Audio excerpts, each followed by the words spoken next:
آنا ہوتا ہے تو یہ بڑی امپورٹنٹ سڑک ہے جو کنیکٹ کرتی ہے سارے علاقے کو.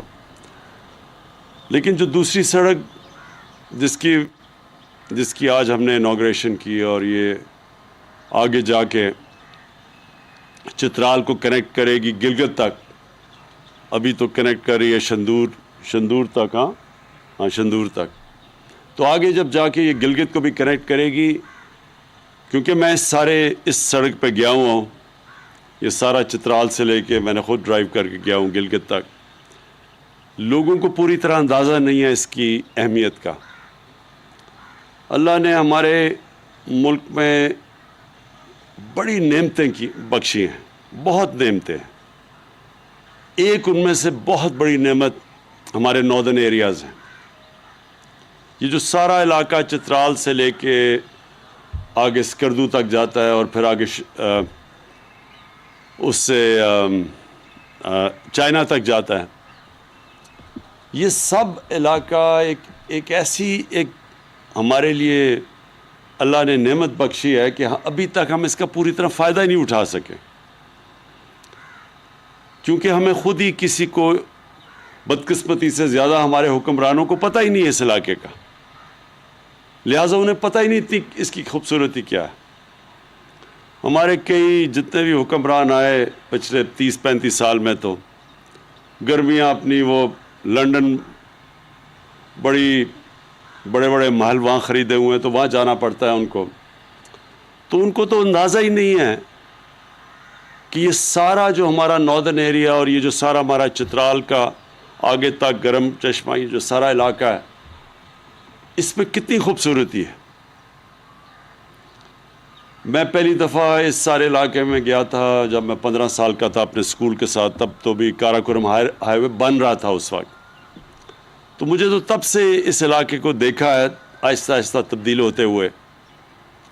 جب یہ بالکل کنیکٹڈ نہیں تھا، وہاں لوگوں کو بالکل کٹ آف تھے لوگ وہاں کے، یہ سارے ناردرن ایریاز کے، چترال کے بھی.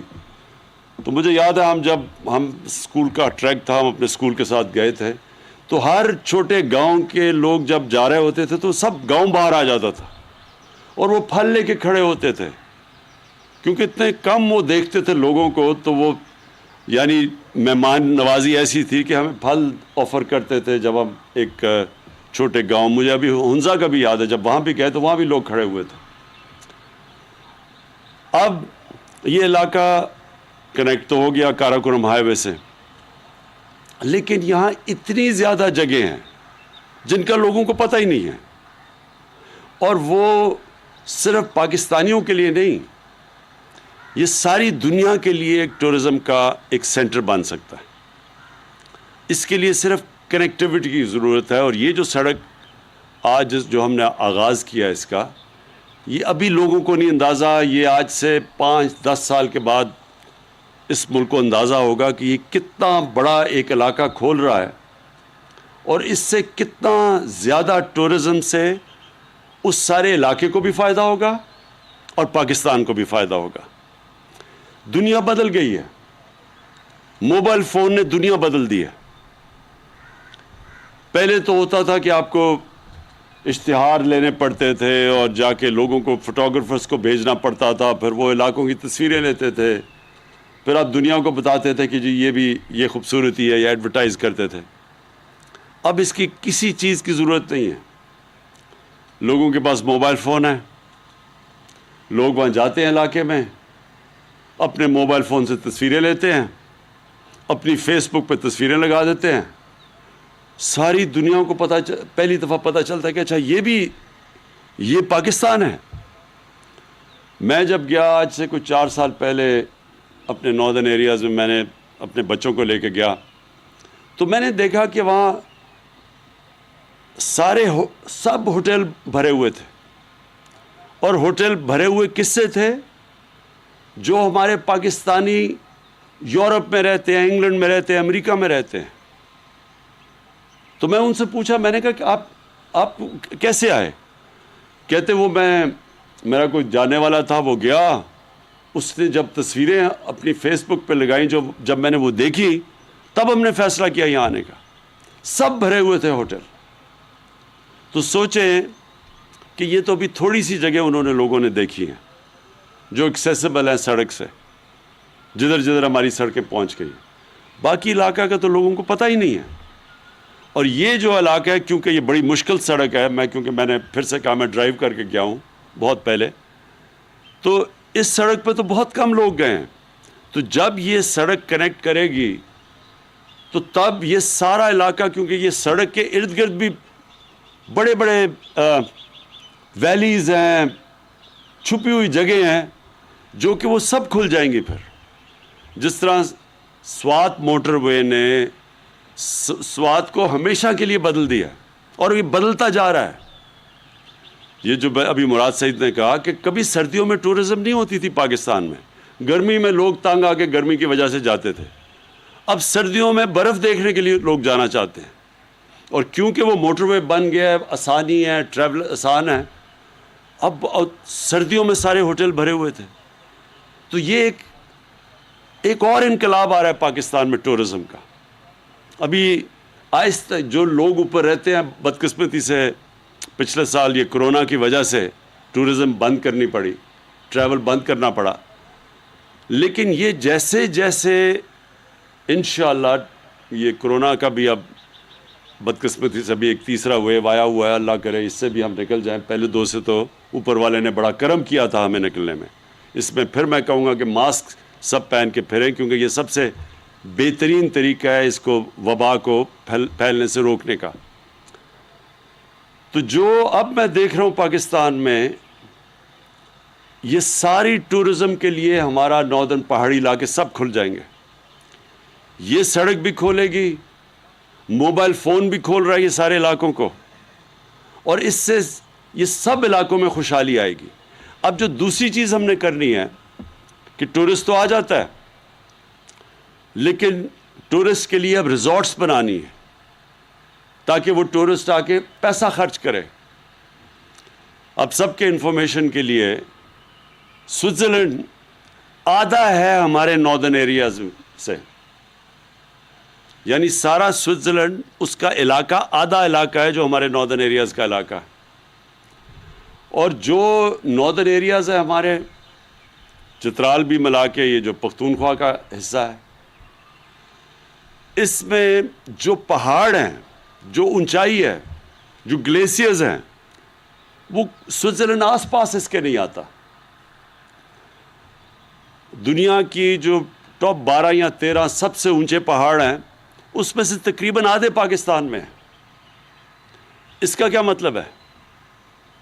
اس کا مطلب یہ ہے کہ گرمیوں کے اندر ٹریکنگ، گرمیوں کے اندر ویسے لوگ جائیں گے ان علاقوں میں، اور سردیوں میں اب جو نئی چیز شروع ہو گئی ہے اسکیئنگ، سردیوں میں اسکیئنگ کے لیے لوگ آئیں گے۔ اور ابھی سے ہی مجھے باہر سے لوگوں نے مجھے اپروچ کیا، آسٹریا سے کیا، اپنے پاکستانی باہر بیٹھے ہوئے ہیں، وہ اب مختلف علاقوں کی اسکیئنگ کو سلوپس ڈیولپ کریں گے جدھر وہ انفراسٹرکچر بنائیں گے۔ ابھی ملم جبہ ہے، اب دیکھیں سارے سردیوں میں لوگ یہاں پہنچے ہوتے ہیں۔ یہ تو ایک علاقہ ہے، یہاں کم از کم 1000 ملم جبہ ہیں، 1000 سے بھی زیادہ ہیں۔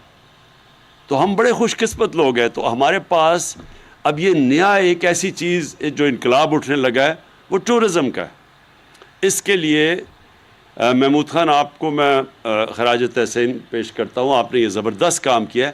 آپ نے زوننگ شروع کر دی اب ٹورزم ایریاز کی۔ اس کے زوننگ کا مطلب کہ آپ نے پورا ان علاقوں کو پروٹیکٹ کرنا ہے، اور آپ نے بتانا ہے کہ صرف اس جگہ کے اوپر کس قسم کا ہوٹل بن سکتا ہے، ہر قسم کا ہوٹل نہیں بن سکتا۔ جس طرح اچھا اب میں آپ کو بتا دوں کہ فرق کیا۔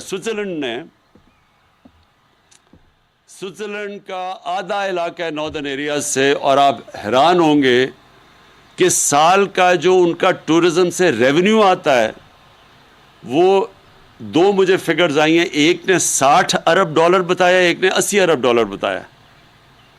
ہمارا جو سارا ایکسپورٹس ہیں وہ بھی مشکل سے $25-26 ارب ہے۔ تو ان کی صرف ٹورزم سے آدھا علاقہ ہے ناردرن ایریاز کے مقابلے میں، ان کا $60 سے $80 ارب ٹورزم سے ان کا ریونیو ہے۔ ان کی آمدنی ہے. تو کیوں وہ کرتے ہیں؟ کیونکہ سردیوں میں ان کے بھی اسکیئنگ کے لیے لوگ آتے ہیں, گرمیوں میں ان کے ویسے اچھے موسم کے لیے, گرمی سے بچنے کے لیے لوگ آتے ہیں.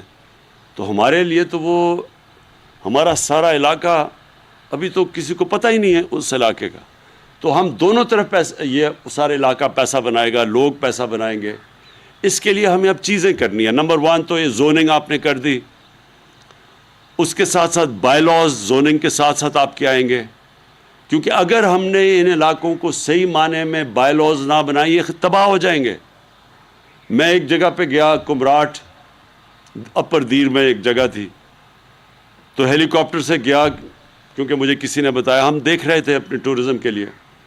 تو اس کی ہم نے تصویریں کھینچی, ویڈیوز بنا لی. وہ ہم نے جب میں نے اپنے وہ ٹویٹر کے اوپر اور فیس بک پہ ڈالی, تو آپ حیران ہوں گے کہ 2-3 ہفتے میں 1 لاکھ لوگ وہاں پہنچ گئے. اب 1 لاکھ لوگ جب پہنچ گئے تو وہاں تو کوئی انفراسٹرکچر ہی نہیں ہے, تو وہاں گندگی تھی, گند پڑا رہا, چیزیں یعنی کچھ اسٹرکچر ہی نہیں تھا.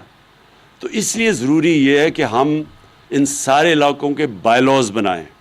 جو بھی آئے اس کو پتہ ہو کہ یہاں آپ نے گندگی نہیں کرنی, اپنے دریا وہاں چشمے ہیں خوبصورت, ان کو نہیں تباہ کرنا. اور جو ہر جگہ پہ گھر نہیں بنا دینے یا ہوٹلز نہیں, چن کے کس جگہ پہ ہوٹل بنیں گے. سوئٹزرلینڈ کی خوبی کیا ہے, ایسے زبردست قانون ہیں وہاں, سب کو پتہ ہے کہ ہوٹل ادھر بننا ہے اور اس طرح کا ہوٹل بنے گا. شہر یہ ہے, اور ہر شہر کے اندر صفائی ہوگی اور کسی قسم کی وہاں گندگی آپ کو نہیں نظر آتی. یہ علاقہ ہے, اس کے اندر صرف گائے بھینسیں اور جو یہ بکریاں چر سکتی ہیں, اور کہیں نہیں جا سکتی. پھر یہ جنگل ہے, کوئی جنگل کا ایک درخت نہیں کاٹ سکتا. اس لیے وہ اتنا زیادہ آمدنی اپنی ٹورزم سے کرتے ہیں. ہمیں اب یہ کرنا ہے پاکستان میں, لاز لے کے آنے ہیں, پروٹیکٹ کرنا ہے ان علاقوں کو. اور جب مقامی لوگوں کو پتہ چلے گا کہ کتنا زیادہ فائدہ ان کو ہوگا جب وہ علاقے کو پروٹیکٹ کریں گے, تو جس طرح چترال کے اندر آئی بیکس تقریباً ختم ہو گئے تھے, اتنا ان کا شکار کیا گیا. جب سے ہم نے مقامی لوگوں کو کہا ہے کہ آپ جو بھی آئی بیکس اتنے ہر سال مارے جائیں گے, شکار ان کا ہوگا, ہر آئی بیکس کا اتنا پیسہ لیں گے آپ جو شکاری ہے, اور وہ سارا پیسہ مقامی لوگوں کے اوپر خرچ ہوگا. اس سے یہ ہوا ہے کہ آئی بیکس کا اتنے زیادہ آئی بیکس ہو گئے ہیں اب وہاں. اسی طرح جب لوگوں کو پتہ چلے گا کہ مقامی لوگوں کو جب پتہ چلا کہ آئی بیکس کو بچانے سے اور تھوڑا سا اس کا شکار کرنے سے کتنا ہم سب کو فائدہ ہے, آئی بیکس بچ گئے. اسی طرح جو ہم نے اپنے یہ علاقے ہیں, جب مقامی لوگوں کو یہ پتہ چلے گا کہ کتنا فائدہ ہوگا اس علاقے سے, ان کی کتنی آمدنی آئے گی, ان کی سٹینڈرڈ آف لیونگ, ان کی سارا زندگی کا معیار اوپر اٹھ جائے گا, تو وہ سب سے زیادہ وہ اپنے علاقوں کا, اپنے درختوں کا دھیان رکھیں گے.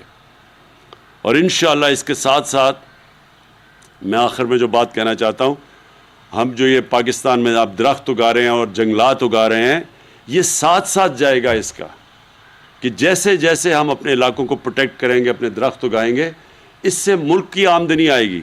وہ اور بات ہے کہ ہمیں موسم کی گرمی کا بڑا مسئلہ بنا ہوا ہے, یہ جو گلوبل وارمنگ ہے, تو یہ اس کے بھی ہمیں بچائے گی. اور پھر ٹورزم میں, یہ ٹورزم بہت بڑا ایک شعبہ ہے, انشاءاللہ اس میں بھی ہمارے ملک کو بہت فائدہ ہوگا. تو جو آگے آنے والے انقلاب ہیں, ایک ہم سارے ملک میں درختوں کا انقلاب لے کے آ رہے ہیں, ایک ہم ٹورزم کا انقلاب لے کے آ رہے ہیں, اور درختوں کے اندر جو زیتون کے ہم درخت اگا رہے ہیں, زیتون کے درخت کا انقلاب آ رہا ہے جو بالکل تبدیل کر لے گا سارے علاقہ.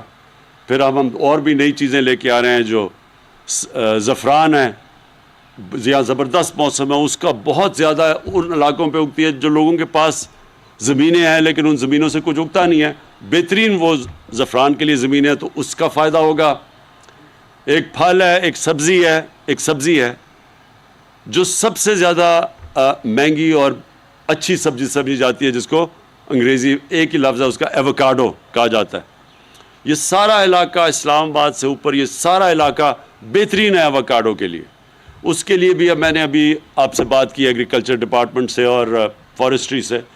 اس کو بھی ہم نے ساری جگہ اگانا ہے. اس سے اتنا فائدہ ہے.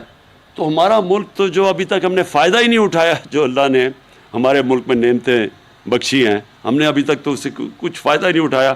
ہم تو ابھی بھی وہ موہنجو دارو کے زمانے سے, جب سے جس طرح کی ہم اپنی ایگریکلچر چلا رہے ہیں اپنی, وہ اسی طرح کا چل رہے ہیں. ہم اب ماڈرنٹی کی طرف نئی ٹیکنیکس لے کے آ رہے ہیں, نئی زونز بنائیں گے, نئے قسم کے ہم پھل, اور بلکہ جو ہماری اب پیداوار باقی بھی جو گندم جو ہم اگاتے ہیں ان کے اوپر ہی اب ہم نئے سوچ لے کے آ رہے ہیں کہ اگر باہر کے ملک دگنی اسی جگہ سے پیداوار نکال سکتے ہیں تو ہم بھی کر سکتے ہیں. صرف نئی ٹیکنیکس کی ضرورت ہے, اور اس کے لیے انشاءاللہ یہ ایگریکلچر میں بھی ایک پورا انقلاب لے کے آئیں گے. بہت بہت شکریہ. ایگریکلچر میں بھی وزیر اعظم عمران خان پشاور میں تقریب سے خطاب کر رہے تھے, جس میں انہوں نے کہا کہ ملکوں میں سڑکوں کی تعمیر کا بہت فائدہ ہے. جیسے جیسے معاشرہ خوشحال ہوتا ہے فنڈز بڑھتے جاتے ہیں. اللہ تعالیٰ نے پاکستان کو بے شمار نعمتوں سے نوازا. درہ آدم خیل سڑک کے منصوبے سے جنوبی اضلاع کے لوگوں کو فائدہ ہوگا. شمالی علاقے بہت بڑی نعمت ہیں, لیکن ہم ان کا فائدہ نہیں اٹھا سکے. بدقسمتی سے ہمارے حکمرانوں کو ان علاقوں کی خوبصورتی کا نہیں پتا. ہمارے حکمران گرمیاں لندن کے محلوں میں گزارتے ہیں. وقت